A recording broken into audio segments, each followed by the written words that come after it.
اب یہ جو آیت نمبر 87 ہے، یہ بھی قرآن کی ایک ٹروتھ ریویلنگ آیت ہے۔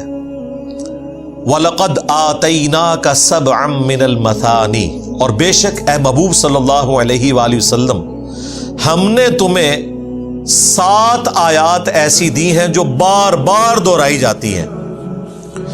وَالْقُرْآنَ الْعَظِيمَ، اور عظیم قرآن بھی دیا ہے۔ اندازہ کریں کہ یہ 7 آیات ایسی اللہ تعالیٰ کے حضور اہمیت رکھتی ہیں کہ انہیں قرآن سے ہٹا کے اللہ نے ذکر کیا ہے کہ 7 آیات بار بار پڑھی جانے والی، حالانکہ وہ آیت قرآن کا حصہ تھی، اور عظیم قرآن دیا، یعنی اللہ تعالیٰ نے اسے ڈسٹنگوش کر دیا۔ جیسے ایاک نعبد و ایاک نستعین میں ایاک نستعین کو ڈسٹنگوش کیا ہے، حالانکہ ایاک نستعین ایاک نعبد میں داخل ہے۔ عبادت میں کیا دعا نہیں آتی ہے؟ آتی ہے۔ الدعاء هو العبادہ، جامعہ ترمذی کی حدیث ہے، دعا ہی عبادت ہے، لیکن اس کو علیحدہ مینشن اس لیے کیا تاکہ امپورٹنس پتہ چلے۔ سارا شرک وہی دعا میں ہے، عبادت کی جو واضح فارم ہے ان میں تو شرک مسلمانوں میں تو ایٹ لیسٹ نہیں ہے، کوئی اس اعتبار سے اللہ کی ذات میں شریک ٹھہرا دے، جہالت کی وجہ سے کر دے علیحدہ بات ہے، عموماً تو کوئی نہیں کرتا، لیکن جو استعانت ہے غیر اللہ سے مدد مانگنا، اس میں تو بڑے بڑے موحدین پھنسے ہوئے ہیں جو اپنے زوم میں اپنے آپ کو موحد سمجھتے ہیں، توحید کانفرنس کرتے ہیں، اور یہ شرک کی ساری شکلیں وہ ثابت کرتے ہیں کہ یہ توحید کے منافی نہیں ہے۔ یہاں پہ بھی دیکھیں یہ کتنی امپورٹنٹ چیز تھی، اللہ تعالیٰ نے 7 آیات کا ذکر کیا کہ ہم نے تمہیں 7 آیات ایسی دی ہیں جو بار بار پڑھی جاتی ہیں، اور عظیم قرآن دیا، یعنی قرآن خود عظیم ہے، اس میں بھی وہ 7 آیات سب سے زیادہ عظیم ہے۔ وہ 7 آیات کون سی ہے؟ سورۃ الفاتحہ کی۔ سورۃ الفاتحہ قرآن کی وہ واحد سورت ہے جس کی فضیلت قرآن میں آئی ہے۔ باقی ساری سورتوں کی فضیلتیں احادیث سے ہم بیان کرتے ہیں۔ سورہ اخلاص 1/3 قرآن کے برابر ہے، بخاری مسلم کی حدیث ہے۔ سورہ ملک جامعہ ترمذی ابو داؤد میں حدیث موجود ہے کہ جو اپنے پڑھنے والے کی شفاعت کرے گی اور اسے اللہ سے بخشوا لے گی۔ ہم حدیثیں بیان کرتے ہیں، لیکن سرکار سورہ فاتحہ ایسی سورت ہے کہ اس کی فضیلت قرآن میں آئی ہے، اور ایسی آئی ہے کہ قرآن کے پیرلل بیان ہوئی ہے۔ وَلَقَدْ آتَيْنَاكَ سَبْعًا مِّنَ الْمَثَانِي، بے شک اے محبوب صلی اللہ علیہ وآلہ وسلم ہم نے آپ کو 7 آیتیں ایسی دی ہیں جو بار بار پڑھی جاتی ہیں۔ وَالْقُرْآنَ الْعَظِيمَ، اور عظیم قرآن بھی دیا۔ اس سے بڑھ کر کیا فضیلت ہوگی کہ اللہ تعالی کے نزدیک جو سب سے بڑا عمل ہے، جو مؤمن اور کافر کا فرق ہے، نماز، وَأَقِيمُوا الصَّلَاةَ وَلَا تَكُونُوا مِنَ الْمُشْرِكِينَ، نماز قائم کرنا، مشرک نہ ہو جانا۔ اور صحیح مسلم کی حدیث کے بندے کے کفر اور ایمان، شرک اور اسلام کے درمیان فرق نماز ہے۔ اس نماز میں ہر رکعت میں سورہ فاتحہ پڑھنا ضروری ہے، خواہ وہ فرض ہو خواہ وہ نفلی ہو، سورہ فاتحہ کے بغیر نماز ہی نہیں ہوتی۔ بخاری مسلم کی حدیث ہے، لا صلاۃ لمن لم یقرأ بفاتحۃ الکتاب، اس کی نماز ہی نہیں ہے جو سورۃ الفاتحہ کی تلاوت نہیں کرتا۔ پھر بخاری مسلم میں ام الکتاب بھی ذکر ہے، جو کتاب کی ماں، کتاب کی جڑ نہ پڑھے اس کی نماز نہیں ہے، اسے ام الکتاب بھی کہا گیا۔ فاتحہ یعنی قرآن کو کھولنے والی، یہ قرآن کی چابی بھی ہے، قرآن کی ماں بھی ہے، قرآن کی جڑ بھی ہے سورہ فاتحہ۔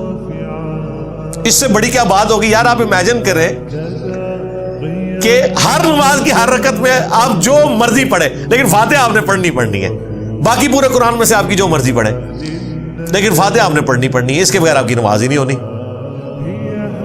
بلکہ جامعہ ترمذی میں حدیث ہے، نبی الاسلام کہتے ہیں کہ سورہ فاتحہ جیسی سورت نہ تورات میں ہے، نہ زبور میں ہے، نہ انجیل میں ہے۔ اللہ نے کسی پیغمبر کو اس طرح کی سورت نہیں دی جو مجھے دی ہے سورۃ الفاتحہ، یہ اتنی عظیم سورت ہے۔ صحیح بخاری میں اسی آیت کے کانٹیکسٹ میں ایک حدیث ہے، سیم یہی آیت پڑھ کے نبی الاسلام نے بیان کیا۔ صحیح بخاری میں حدیث ہے، نبی الاسلام نے ایک صحابی کو کسی کام سے بلایا تو وہ تھوڑی دیر بعد حاضر ہوئے. نبی علیہ السلام نے کہا کہ میں نے تمہیں بلایا تھا. انہوں نے کہا یا رسول اللہ میں نماز پڑھ رہا تھا, مجھے آپ کی آواز آئی ہے لیکن میں نماز پڑھ رہا. تو آپ نے فرمایا کہ کیا تم نے قرآن کی یہ آیت نہیں سنی ہوئی سورۃ الانفال کی کہ جب اللہ اور اس کا رسول بلائیں فوراً حاضر ہو جایا کرو. یعنی نبی علیہ السلام اس پلانٹ ارتھ پہ واحد پرسنالٹی ہیں کہ اگر کوئی شخص اپنی نماز اسی جگہ پر چھوڑ کر آپ کا حکم سننے کے لیے آئے تو اس کی نماز نہیں ٹوٹے گی, کیونکہ وہ اللہ کے ایک حکم سے دوسرے حکم کی طرف جا رہا ہے اور واپسی بھی وہیں سے نماز شروع کرے گا, نئے سرے سے بھی نہیں شروع کرے گا, کیونکہ ایک حکم سے دوسرے کی طرف ٹرانسفر ہو رہا ہے. یہ پروٹوکول صرف نبی علیہ السلام کا ہے. باقی کیسز میں آپ کو نماز توڑنی پڑے گی. نبی علیہ السلام کے کیس میں نماز ٹوٹے گی نہیں بلکہ ایک حکم سے دوسری طرف جا رہے ہیں.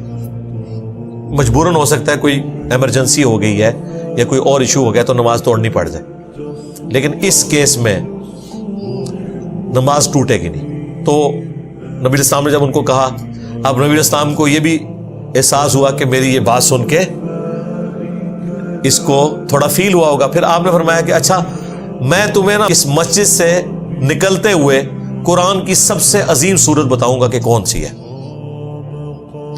اب وہ صحابی تو انتظار میں بیٹھ گئے کہ اللہ کے محبوب صلی اللہ علیہ وآلہ وسلم مجھے بتائیں گے قرآن کی سب سے عظیم سورت کون سی ہے. جب نبی علیہ السلام مسجد سے نکلنے لگے تو اس صحابی نے حضور کا ہاتھ پکڑ لیا, کہا یا رسول اللہ آپ اپنا وعدہ پورا کریں, آپ نے مجھے یہ مدنی رشوت جسے کہتے ہیں نا وہ پاپا جانی پازیٹیو سینس میں کہ مجھے ایک آفر دی تھی, تو مجھے بتائیں قرآن کی سب سے عظیم سورت کون سی ہے.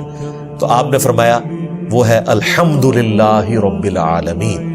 اور پھر آپ نے پڑھا کہ یہ ہے سبع من المثانی, یہ ہے وہ 7 آیات جو بار بار دہرائی جاتی ہیں. اچھا اس حدیث سے یہ بھی پتہ چل گیا کہ بسم اللہ سورہ فاتحہ کا حصہ نہیں ہے. بسم اللہ کے بغیر 7 آیات پوری ہوتی ہے, ورنہ نبی علیہ السلام کہتے بسم اللہ الرحمن الرحیم الحمدللہ رب العالمین, نیچرل تھا.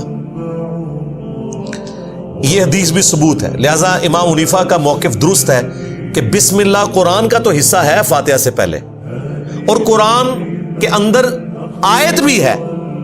سورہ نمل کی آیت نمبر 30 انہ من سلیمان وانہ بسم اللہ الرحمن الرحیم. لیکن سورتوں سے پہلے جو بسم اللہ آئی ہوئی ہے نا, انکلوڈنگ سورہ فاتحہ, وہ سورہ فاتحہ کا حصہ نہیں ہے. لیکن سنت ضرور ہے کہ آپ نے سورہ فاتحہ ہو یا کوئی بھی سورت جب سٹارٹ کریں گے بسم اللہ ضرور پڑھیں گے.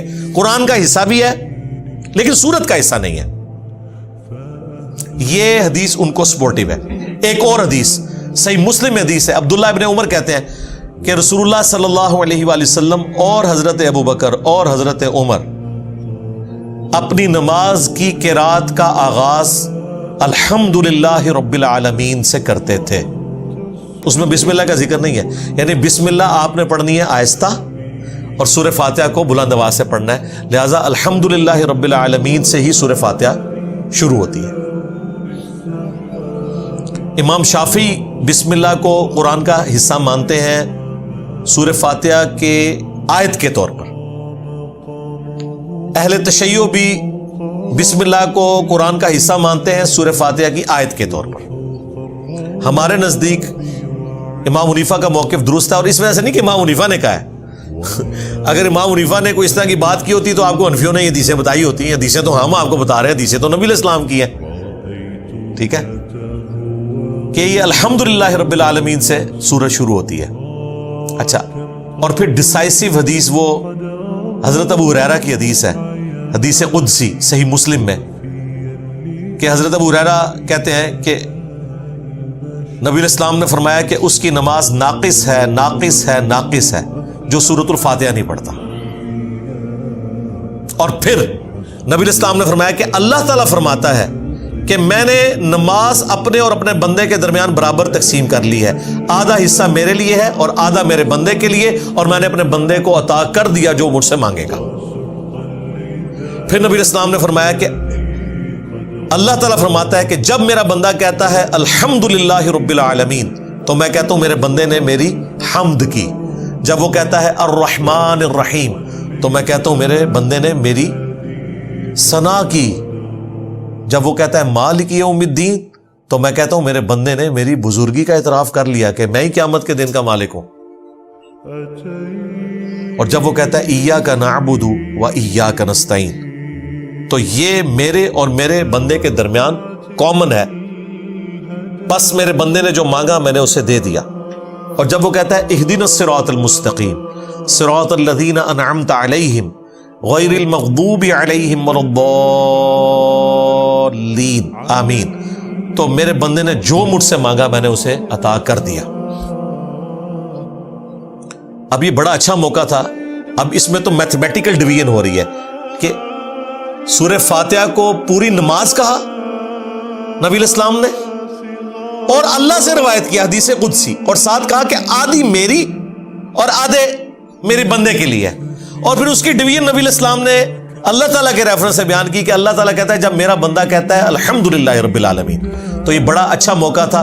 یہاں یہ ہونا چاہیے تھا جب میرا بندہ کہتا ہے بسم اللہ الرحمن الرحیم، تو میں کہتا ہوں میرے بندے نے میرے نام سے شروع کیا.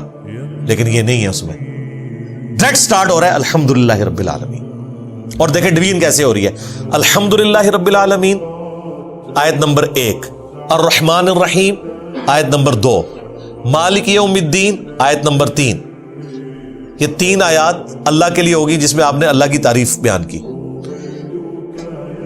ایاک نعبد و ایاک نستعین مسلم کے الفاظ ہیں، یہ میرے اور میرے بندے کے درمیان کامن ہے. کامن کیسے ہو گیا؟ یہ آیت ایسی ہے جو 2 ٹکڑوں میں بٹ جاتی ہے. ایاک نعبد یہ اللہ کے ساتھ ہوگی، و ایاک نستعین بندے کے ساتھ، بندہ مانگ رہا ہے اللہ سے. لہذا الحمدللہ رب العالمین الرحمن الرحیم مالک یوم الدین ایاک نعبد، یہ 3.5 آیات، یہ نصف ہو گیا سورہ فاتحہ کا. وَإِيَّاكَ نَسْتَعِينُ یہ آدھی آیت، اور اہدنا الصراط المستقیم یہ اس سے اگلی آیت، صراط الذین انعمت علیہم اس سے اگلی آیت، اور غیر المغضوب علیہم ولا الضالین آمین اس سے اگلی آیت. 3.5 آیات ادھر، 3.5 آیات ادھر، واو درمیان میں ہے. ایاک نعبد واو سینٹر میں، ایاک نستعین اہدنا الصراط المستقیم آنورڈ. اور یہ ساری دیکھیں بندے سے متعلق ہے. ایاک نعبد تک بندہ اپنے رب کی تعریفیں کر رہا ہے اور اس کے بعد رب سے مانگتا جا رہا ہے. ایاک نستعین اہدنا الصراط المستقیم صراط الذین انعمت علیہم غیر المغضوب علیہم ولا الضالین آمین.